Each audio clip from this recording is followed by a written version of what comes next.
Jacob Collins, a single father of two, was just trying to survive another chaotic Sunday with his kids at the small diner on Maple Street. His youngest, Lily, had been cranky after her soccer game, and Ethan, the older one, was busy stacking jelly packets into a leaning tower.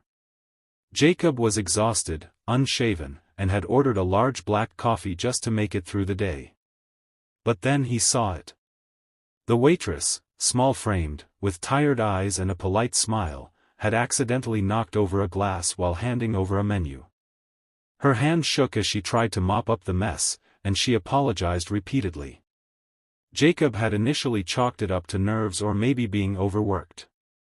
But when he looked past her, to a man in a suit sitting at the corner booth, something didn't sit right. That man had a clenched jaw and a cold stare directed only at her.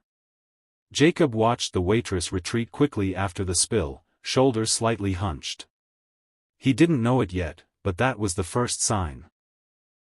Jacob had spent the last few years raising his kids alone after his wife passed away from cancer. He had learned how to read people, not just because he had to take care of Ethan and Lily, but because grief had taught him how fragile and unspoken pain could be. He knew the look of someone silently enduring something heavy. He kept watching. The second sign came when the man beckoned her over with a snap of his fingers. Not a call, not a wave, just a snap, as if she were a pet. Jacob's jaw tightened. The waitress, whose name tag read Maya, moved toward the man quickly, eyes lowered. Ethan asked about pancakes. Lily wanted more syrup. Jacob nodded absent-mindedly but kept his eyes on the interaction unfolding. Maya stood still, nodding as the man leaned in close, too close. She flinched when he whispered something. Her shoulders stiffened. She gave a nervous smile, nodded again, and hurried off. The third sign was when she returned with his order, and he grabbed her wrist. Not hard, but enough that she had to tug slightly to free herself. It only lasted a second, but it was long enough. No one else seemed to notice. The restaurant buzzed with weekend chatter. No one saw Maya's eyes flicker in fear. Jacob's heart raced. He knew he couldn't jump to conclusions. Maybe they knew each other. Maybe it wasn't what it looked like. But something about the way Maya kept glancing at the door, at her watch, at her manager with pleading eyes, he knew that look. He'd seen it in the mirror during his worst days, after Rachel died. The look of someone silently screaming. The fourth sign came when Maya accidentally dropped a receipt. As she bent down to pick it up, the man behind her leaned in again, muttering something that made her tense and back away. She walked straight into a waitress carrying a tray, causing another spill.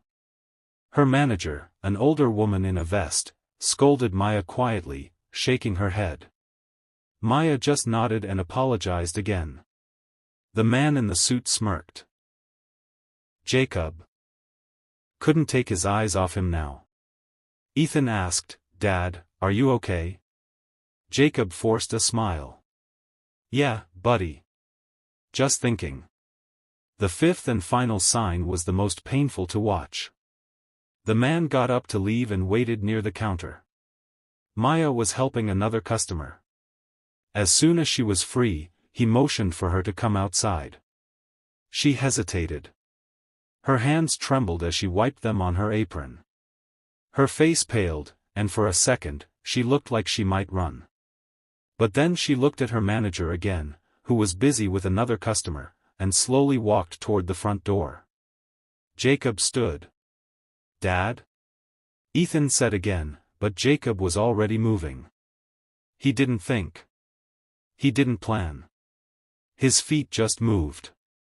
As Maya stepped outside, Jacob followed. The man in the suit was already talking to her, and though Jacob couldn't hear everything, he heard one thing clear as day. "You know what happens if you don't listen to me."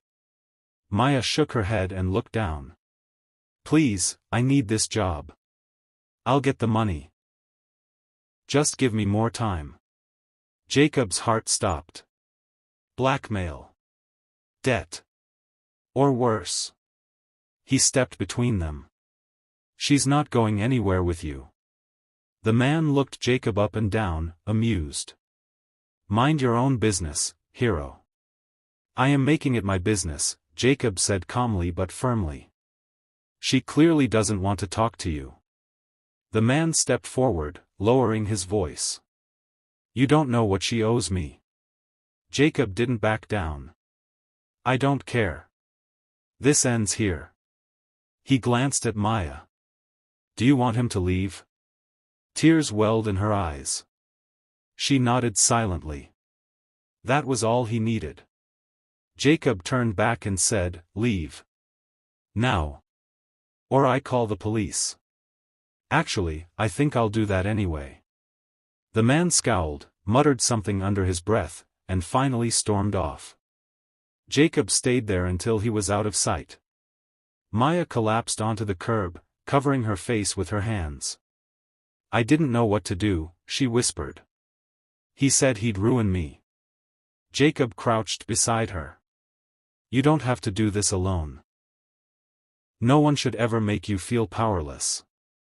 Later, after talking with the manager and the police, it came out that the man had been harassing Maya for weeks, showing up uninvited, threatening her, claiming she owed him for something her ex had done. She'd been too afraid to report it, worried she'd lose her job or be blamed. Jacob gave his statement and even offered to testify if needed. That night, as he tucked Lily into bed, Ethan asked, Dad, why did you talk to that guy? Jacob looked at his son and smiled faintly. Because sometimes, being brave means standing up, not just for yourself, but for someone who can't. In the end, Maya filed for a restraining order. The man was investigated for multiple harassment claims. And she kept her job, with a little more support and understanding from her manager and coworkers. Jacob and his kids became regulars at the diner. Every Sunday, they'd sit at Maya's table, and each time, her smile grew a little.